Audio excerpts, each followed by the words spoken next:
Hello, Salamat Pagi. Welcome to Singapore.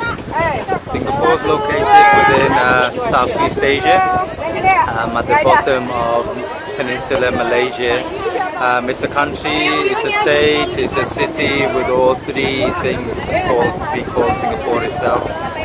In terms of a few basic facts, Singapore has a relatively small population, only 6 million people or just under 6 million people. The vast majority of whom are of Chinese background, about 75%. 14% is roughly about Malay, and a further 9% are of Indian origin. In terms of religion-wise, Singapore is very mixed. About a third of the population is Buddhist.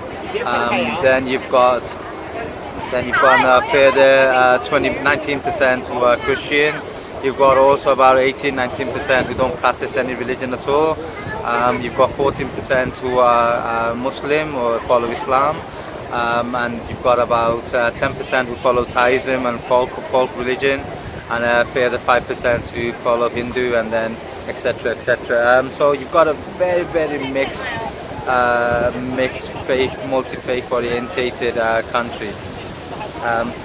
Other basic facts are, in terms of Singapore currency is the Singapore dollar, and the Singapore dollar is roughly £1 is equal to roughly about $1.85. Yeah, so that is the core facts of Singapore. In terms of its basic summary of its history, I'm just going to get off a little bit now because show you guys a little bit more, something different. Here you go. So yeah, I'll take these glasses off as well. I think I've showed off a little bit too much here. In terms of its history, as I was saying, traditionally it's supposed to have a very mythological origin. Around about the 11th century, a prince came and discovered this island after a thunderstorm, forced him to stop here. He then helped it to develop, and when he first came here, he apparently came across a mythological creature which was half lion, half fish, which gives birth to the notion of this Merlin himself. So it was supposed to be this creature that he discovered, and that's where Singapore essentially gets its name. The Singa refers to the lion and the Pura refers to a city. Although more modern day history or research tells us that there was no such a thing as a lion within Singapore. It was more likely to be a Malayan tiger that he came across. Anyway, that's where originally it got its name from, and then it then was a fishing village. Singapore was a fishing village before the European came along, and the Europeans or the British came along around about 1819. In 1818, the Lord Hastings, the Governor General of India, requested or commanded Lieutenant General Sir Thomas Stamford Raffles to find a place within Southwest Asia where they could provide security to the merchants and to the fleets and to the ship. Obviously, by that time, the British had already colonized India and established a place there. So they needed to, and they had already established a good link with China as well. So to protect it, the spice trade and the cotton trade, and just to stamp their authority in the region, they needed to find a place to act as a protection for the ships. So Sir Stamford Raffles looked around, and within 1819 he decided upon Singapore itself. Within a space of 6-7 years, Singapore came into the British rules.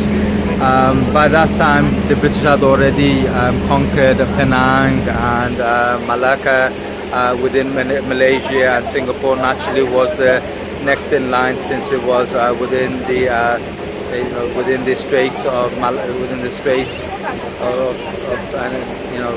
within that coast itself. Yeah, so Singapore was occupied by the British in 1826.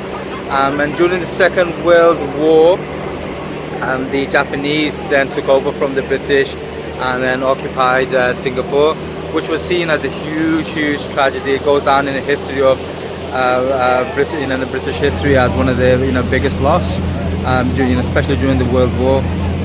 Yeah, so once the Japanese had left, once they were kicked out, or once they got defeated in the World War, Singapore around about 1959 became its own self-governing state. By that time, Malaysia had already secured independence from the British 2 years earlier. So around about 1963, August 1963, Singapore became independent from the British and joined the Federation of Malaya. So along with Sarawak and Borneo, it joined Malaysia. But that relationship didn't last too long. It was only 2 years, in fact. So within 2 years of joining Malaysia, Singapore became its own country in its own right. Naturally, having left Malaysia, it left itself exposed to a lot of difficult times economically and socially. It was no longer protected by Malaysia, especially from the Indonesian onslaught. So the country suffered quite badly initially. But under the guidance of his Prime Minister, I think his name is Lim Kiew Yit, I think. I'm sorry, I got his name wrong, but it's something similar to that. The country then invested a lot on labor, on manufacturing labor and foreign investments. Ultimately, it then moved into IT, and from IT, it then moved into the financial institution. And today, as you can see, all the big major financial companies, whether it is your HSBC, DBS, etc., they all are located here. Some will say they're poisoning the place, but I guess each to their own view, right? But yeah, so since the 60s, 70s, Singapore has been going through an incredible boom, and today it's just a spectacular city in its own right. The vast majority of Singapore's development, especially in terms of attraction, is within the downtown core area.